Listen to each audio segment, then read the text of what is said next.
screen so they can see what I'm talking about. Okay, Yeah. starting. It won't go up there. It won't go up there. Sorry. Okay, I think we're live. Everyone else have to look at the laptop on this side. I think we're live, Michael. Okay. Okay, good evening, everyone. My name is Ed Levine, Lansing Town Supervisor. We have tonight the sPower presentation as they try, Otherwise, put them in the thingies tomorrow, the little. as they attempt to do a partnership here with the power company. And tonight we have Michael Farrell, who's a senior manager of the solar development, along with Christopher Wentland. So I will pass over to Michael, and you can take it from here, Mike. So thank you. Great. I think, Jerry, do you want to say a few words here? Good evening, everyone. My name is Jerry Goodnow. Most of you know me. I've been affiliated with the plant most of my career, been there about 30 years. We are in a transition mode. We have been looking at putting renewables on the site for about 3 years. Myself and Doug Roll, who is the plant manager there and director of operations for Harrod Power, right behind me, approached our upper management group and let them know that we were going to need some help with bidding into the NYSERDA solicitation in 2020. We wanted to go out and canvass for solar development groups. We interviewed several. sPower rose to the top. They're here tonight. See the names across the top there. To explain about the project, but also to explain a little bit about their background.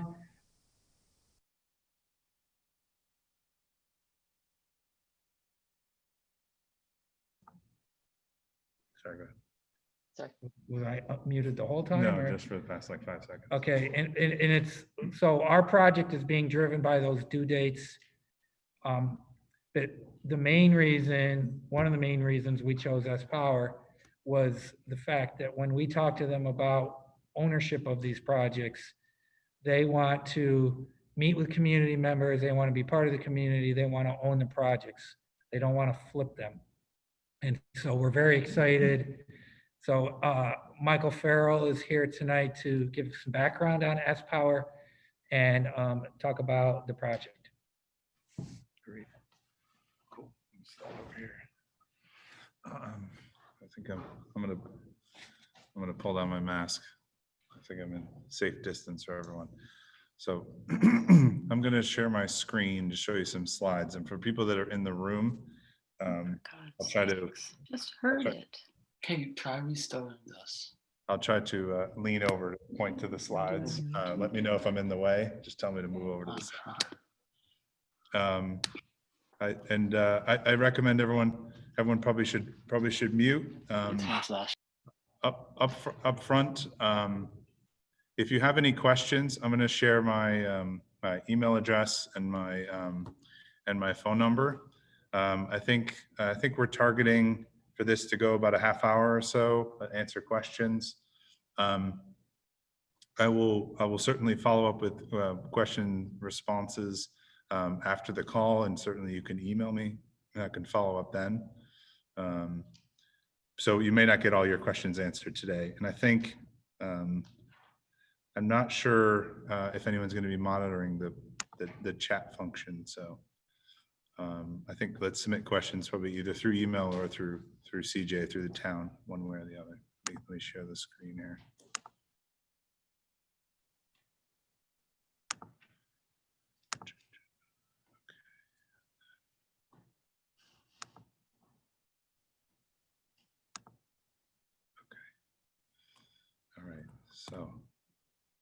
All right, so here is my contact information, a little bit of background on me. You can see me here.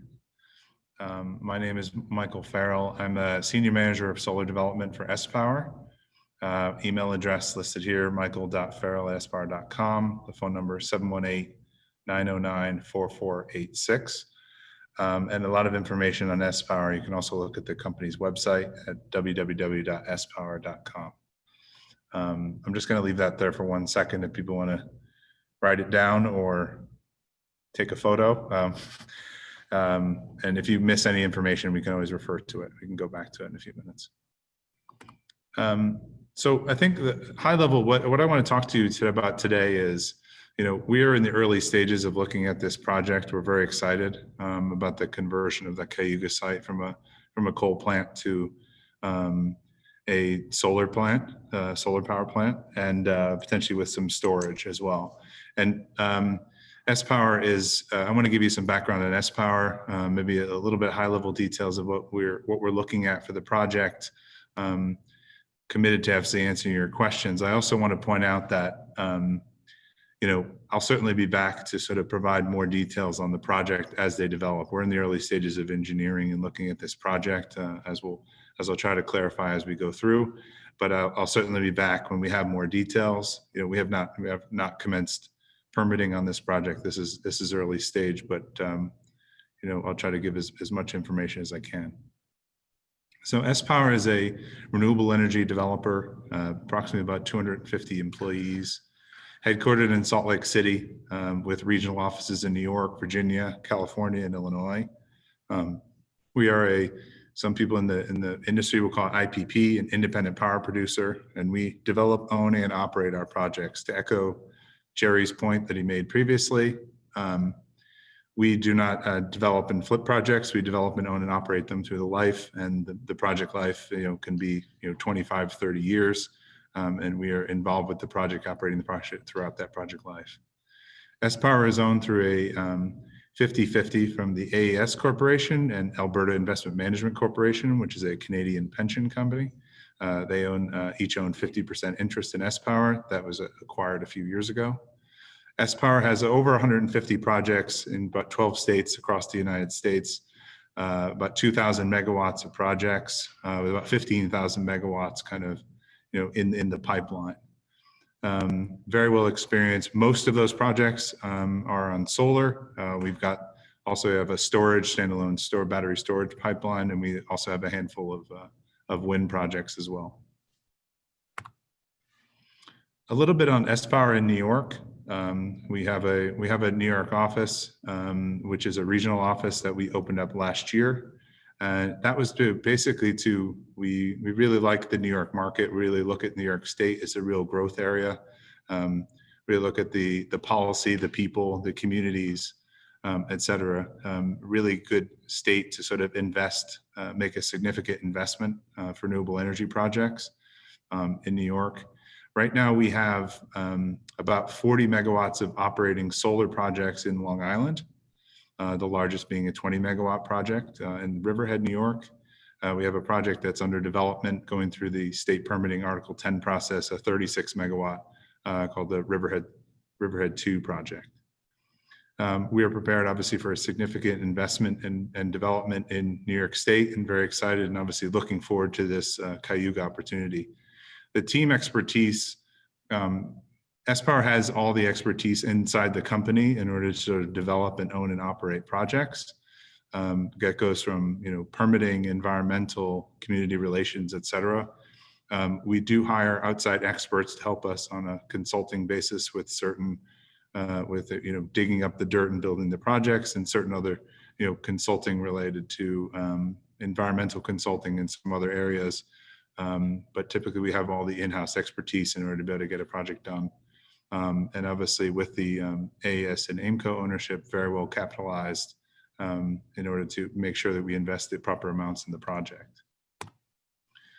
To highlight there's a long-term ownership and partnership. This is kind of echoing some of the things I mentioned before. We have in-house expertise, and we also have a kind of efficient and first-class financial structure, which also allows us to operate efficiently, but also efficiently develop and finance our projects. Obviously, we go out for third-party financing once the projects reach a certain stage. We're not at that stage now with the Cayuga project. That'll happen at a much later date. What I want to highlight here is just, we value our community relationship above all. That's one of the reasons that we're having this meeting. This is early in the development process, but I think what we want to do is reach out to the community and sort of get feedback and let people know what is happening. We know it's early, we don't have tons of project details, and we will come back and explain those. But right now we want to know that this is something that is important to us. We're looking at conversion of the of the Cayuga plant to solar on the grounds. And I'll get into some of the more other details of the project. But we're looking at getting, right away, we look at this as a partnership with the community. And so we want to make sure that we get the community's feedback, and we're reaching out and kind of letting everyone know that this is in the works. The only public information so far that for the project, outside of obviously this call, is that we have submitted queue positions to the New York ISO for Cayuga. And once that, I'm hoping in the next week or so that becomes public, and you'll see that their sPower development company has a queue position for 200 megawatts of solar called Cayuga Solar. The project, I will say now, the project may not be 200 megawatts. We're estimating currently the project will be between 100 and 200 megawatts. The reason that we size it for the queue for 200 is just to give us some flexibility. If the project needs to reduce in size, it's easier to reduce the size than to increase it later. And that obviously, as we work on the design and work on things going forward, that will become more clear, the size of the project. So we are going to be in the local community for 25, 30 years. And so the community involvement is incredibly important to us. We obviously look to, and we've done this throughout our portfolio across the United States, we look to engage with the local schools in the community through, we sponsor local events, we have partnerships and do presentations or educational presentations or site tours of the project. And we welcome people's sort of suggestions on how we can, the things that mean the most to people. And we'll be reaching out in order to sort of, think about what events that we can sponsor. I know in Long Island, particularly, we sponsor a number of different local events, including, for example, a Little League team. But we welcome those ideas and want to have an ongoing dialogue with the community and to get their thoughts. As far as Cayuga Solar, from what I can tell you now of kind of where we stand, obviously the first thing, stakeholder engagement. That's part of this call. We're talking with other people as well to kind of get upfront early feedback. That's important to us for a successful project and to make sure that everyone, all the stakeholders have some input and know what's going on. That's some of the stuff that we're going on now, and that will continue as we learn more about the project. And obviously we're happy to answer any questions on an ongoing basis.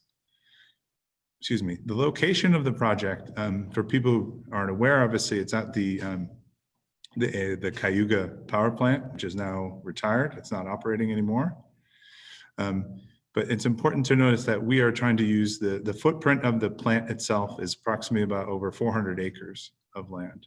We're going to use as much of that as we can as possible. We won't be using all 400. There's all our considerations when you develop projects such as, setbacks and certain other topography and wetlands considerations.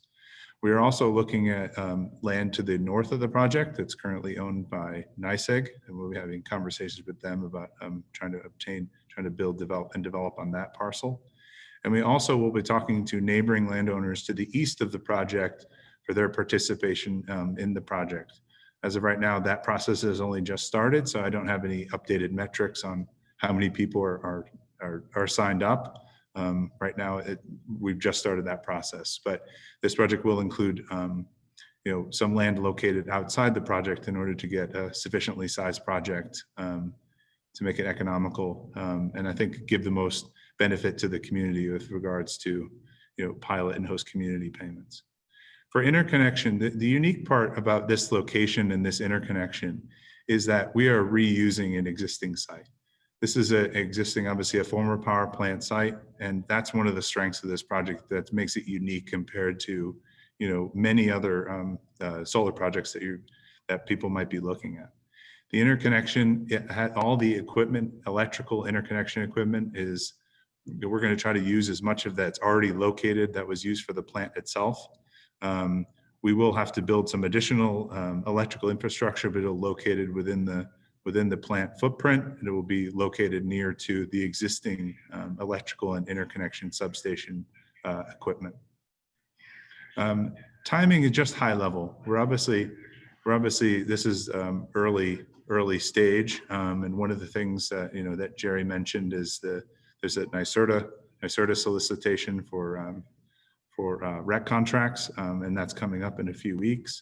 And so, but we are in early stage of development. We're obviously doing as much we can to sort of scope out the site and talk to stakeholders and get a feedback.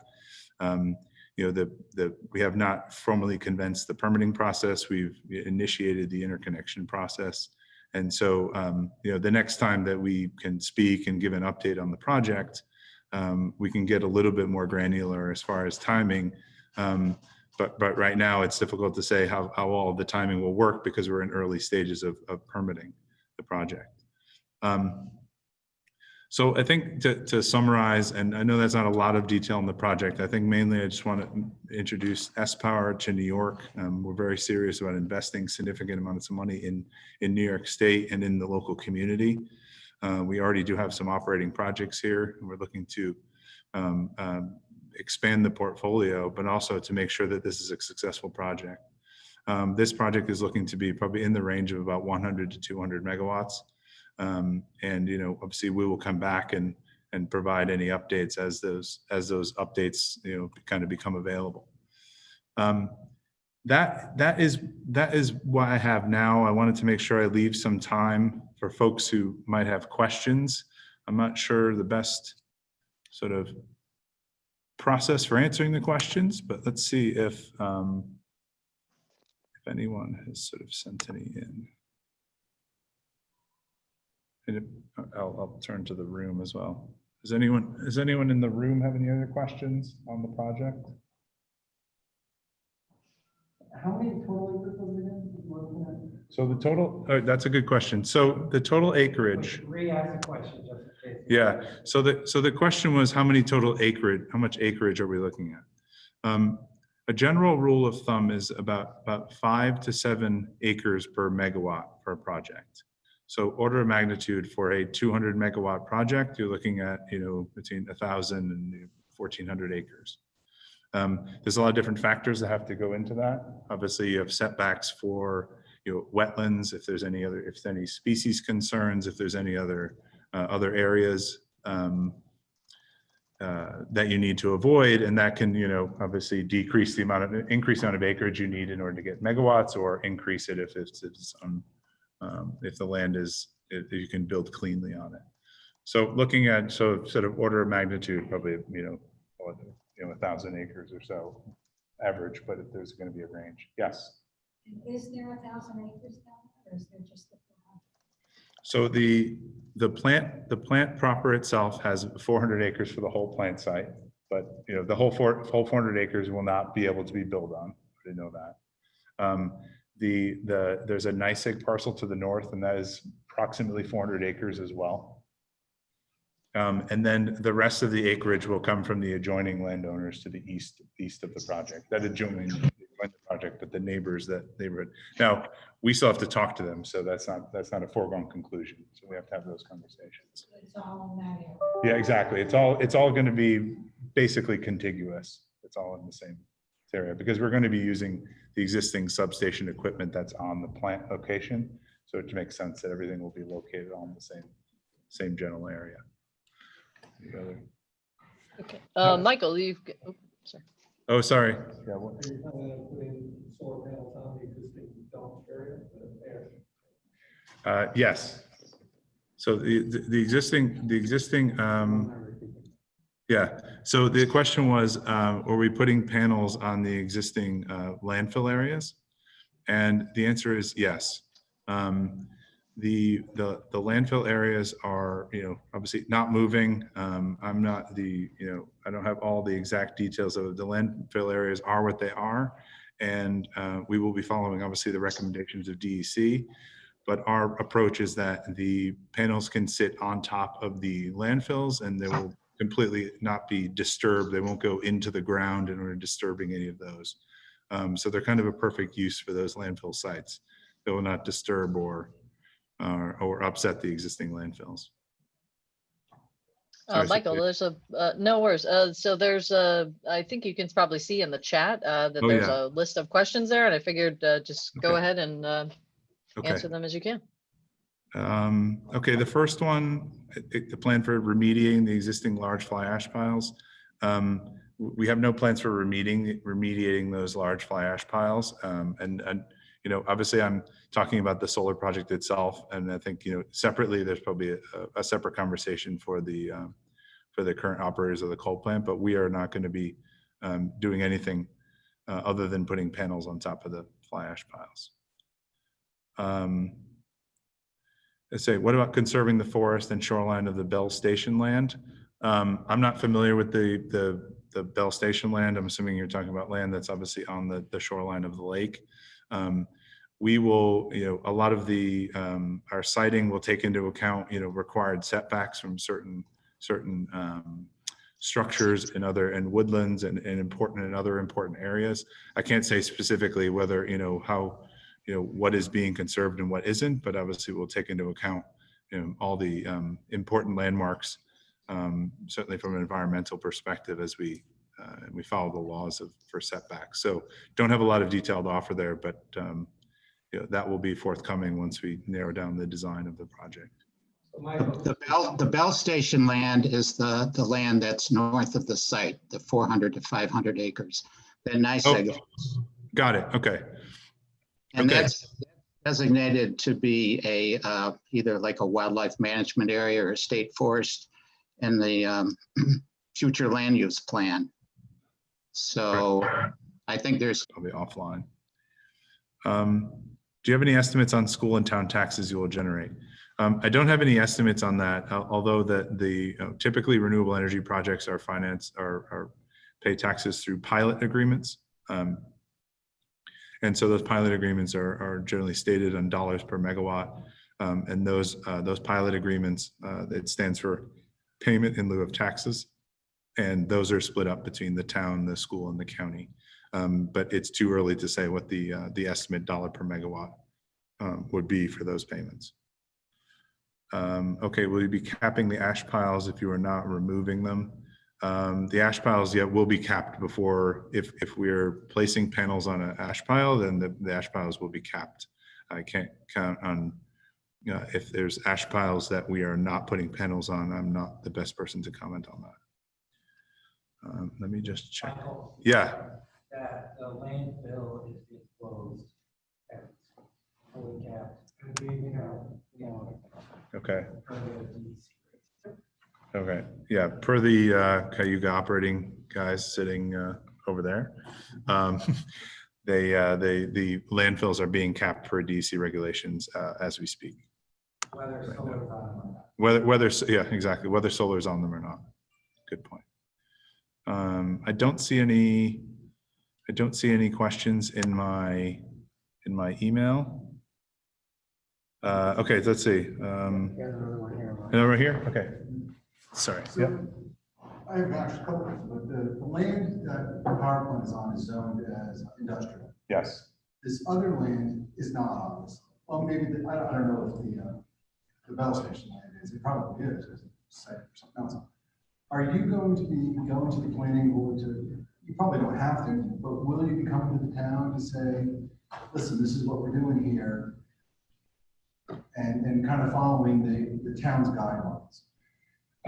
Yes, I mean, I think so. To repeat the question, it's a good question. For the land that's potentially maybe not zoned industrial, located to the east of the project site, we'll be coming and talk to the town about making sure you're following the town's guidelines. I guess my first answer is, for the most part, yes. We want to be able to work with the town and be able to follow the guidelines. So our intention is that, this is I'll call it, we want to work with the community, have a community engagement on the project and making sure that, we're engaged. We understand obviously there's a recent solar law that would support this project, but we will continue ongoing negotiations. When we actually have more of a design and layout of the project, we'll come and say, this is what we're planning on doing, and making sure that people are comfortable if they have suggested changes. So that's fully our intention. Did you have another follow-up? Yeah. So part of all of this, you were talking about setbacks earlier. Yeah. When it came to wetlands. Do you have an example of what those kind of setbacks are? Like, how far away from the road we have? Because that's a main road into town. You're going to be crossing that road, right? 34 days. Yeah, would assume there's gonna be yeah, it's a good question. The question was about the size of setbacks. They can, I will have to come back to you because they can vary in different locations depending on, depending if it's a road or if it's a house or if it's a, some other kind of structure. They're not always consistent, the same number. So I'll definitely come back with the follow-up on setbacks. What I will say is that even if the project is on a, let's say it happens to be, if there's a road where, you're set back, but you otherwise could see panels, you will have very limited visibility on the panels because there will be screening, fencing, and also vegetation planted to block the view. So if there is something that is sort of technically on a road but set back off the road, there also will be screening for also fencing and vegetation to sort of assist with the viewing and that's also for safety as well. I don't know, the fence is really that much better than the panel. I'm saying. So. I hear you. That's we'll get back to on the setbacks, but and we certainly can show you. We do a lot of different view shed analysis as part of the permitting, and you can see what that looks like as far as from the road. Any other questions from the room? Michael? Yes. So there's been a couple. Oh, there's more in there. Okay. So could you first do a time frame for this project, following the NYSERDA, and then talk about construction jobs and permanent jobs? Okay. Let's see. I did this. The wooded portion. You should be not serve enough. Okay. Okay. Timeframes of negotiations and projects. Oh, okay. There's one. Will there be a full analysis to determine if more energy will be spent in the manufacturing, installation, and disposal of the site than will be generated? That's a good question. I'm not familiar with that analysis. I'll have to go back and research that. I've never thought of the the full picture of the energy for everything else then of the site will be generated. So I'll have to come back on that one. The next question: timeframes for negotiations and project. The second phase of the NYSERDA solicitation is due in the third week of October. Obviously the negotiations and discussions with landowners will obviously, will continue definitely beyond that date. We're not rushing to get this project done in 5-6 weeks time at all. That's just a response for NYSERDA. So this project will continue over the next few months. Well, even longer than that, but the negotiations and project will continue to talk to landowners over a period of time. We don't have a set time frame for sort of when we cut off negotiations or when we enter project permitting or when the project will ultimately be operational. It's at too early of a stage right now. Do you have estimates of the number of construction jobs or permanent jobs? A rough estimate, this also depending on project size. If you're looking at a project around 200 megawatts, you're probably looking at about 250 to 300 temporary construction jobs. Number of permanent jobs, anywhere in the range from 2 to 5. Okay, timeframes. Will Lansing residents have the options to buy the solar energy produced? I don't know the setup if there's some sort of community system for able to buy green energy. There's not a program currently in place to directly buy from the Cayuga Solar project as is right now. So I think that answers that question. There's no direct buy option, but there's also some communities have where you can buy green energy as a separate thing. I don't have any other questions. I don't have any questions on my email. Let me just check the. Okay. Another question back there. Question here. Yep. So you're thinking 200 megawatts. Clearly, the power lines out of the power plant can handle that because you guys used to do 310. How many megawatts can those power lines handle? So the question is how many megawatts can the existing power lines handle? And my answer is, I don't know. Yeah, I don't know if you know, Jerry, but We have some documentation going like this is the over 400. it's probably over 400. Okay. Yeah, so the documentation that Cayuga operating is saying that the lines can handle sort of over 400 megawatts. Obviously, you know, our project is going to be between 100 and 200, so there's plenty of room on the lines for that. Okay, good question. Can you tell us more about possible storage options? So good question. So we're looking at approximately probably about 20 megawatts of storage at the site. The footprint of that 20 megawatts could be, you know, it'd be no more than an acre, probably more like half an acre. It'll be located, if it's located on site, it'll be located very close to the existing electrical equipment. It'll very much look like the existing electrical equipment. And, you know, obviously it will meet all the required safety protocols and the technology, and it'll also meet the safety. We'll make sure we discuss with, you know, local emergency services to make sure it meets all those safety guidelines as well. The next question is, has this site been considered for wind power? Not by us, so I can't comment. I'm going to have to defer that to the Cayuga guys. Yeah, and the question for wind power is no, has not been considered for wind power. Anyone else here have a question? I do. Okay. You Yep. mentioned you were requesting from the town board a letter of recommendation. If that is to happen, what is your time frame to getting that to? Yeah, so the question was requesting a letter of recommendation from the town board. Or I should say a letter of support. Letter of support, sorry, letter of support. The letter of support, so letters of support can accompany the NYSERDA bid submissions. So that bid submission would be, I think it's due October 21st. So it'd be obviously sometime prior to that date. I don't have an exact date, but it would support the bid submission prior to the October 21st bid submission date.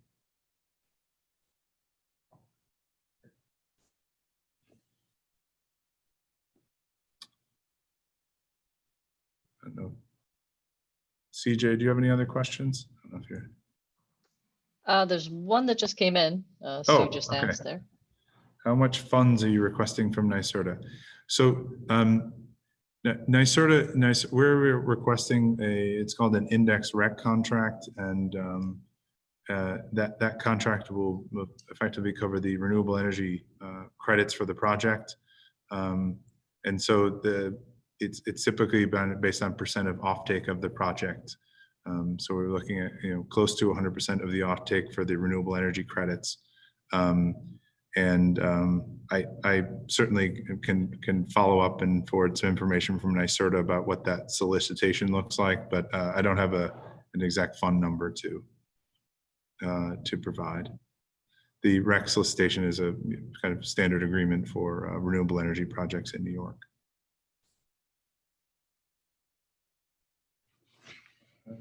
Any other questions here or online? CJ, are you seeing anything else? I don't think anyone's emailed me anything. Oh, just one last one. Oh, there's two questions. One from Judith, one from Terry. Okay. Are you open to PPAs with local businesses, local governments? Yes, we're open to have that discussion. I know, obviously, we can't make any commitments. We'll have to see, but we're, you know, if people are interested in directly purchasing the power, then we'll open to that conversation. Oh, okay, another one. How many years have you leased the land for? The land will be leased, I think, for 30 years.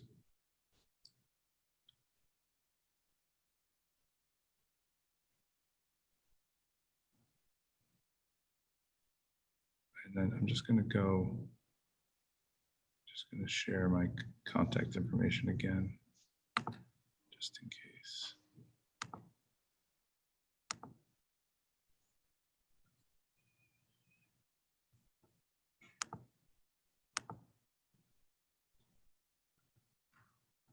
All right. So if people want to, and certainly people are welcome to follow up follow up after this meeting. You can send me an email, you can give me a call. You know, I don't know the exact timing of when we'll be back, but would certainly be back to present some additional details on the project.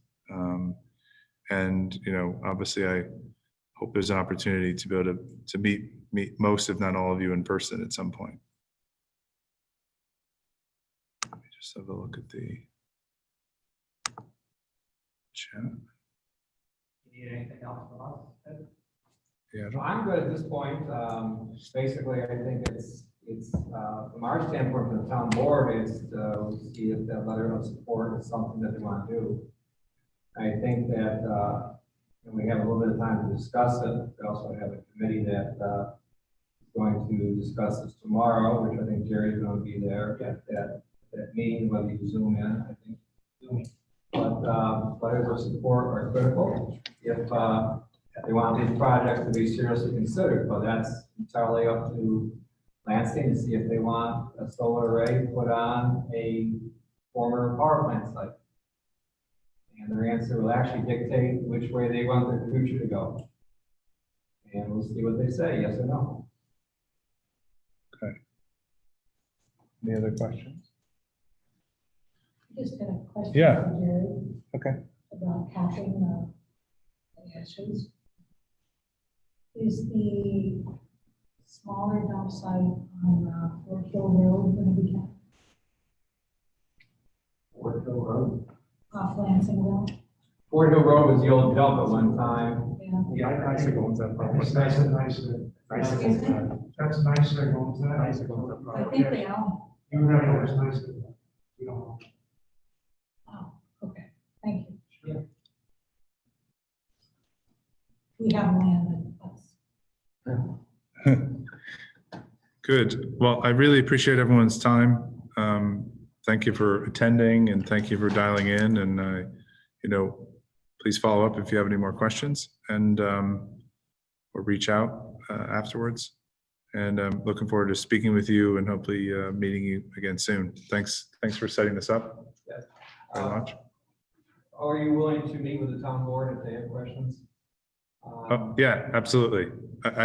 Yeah, if town boards have any specific or another meeting or another request, absolutely, whenever that's. Well, because we have one a week from today, but also I think we have another one before the deadline. I don't want to wait for the deadline, but you get the temperature of the town board. Okay. See if they're in favor of this letter of support or not. Okay. Okay. Okay. Yeah, we can, I'd certainly welcome the opportunity and we can And work out the Zoom in if you logistics. want to. We do it from Zoom. Yeah, we can work out the logistics, but happy to meet with them again. Yeah, I don't know if it's, once again, we have an agenda where we try not to jump things at the end, but this is an unusual circumstance with a time-sensitive deadline.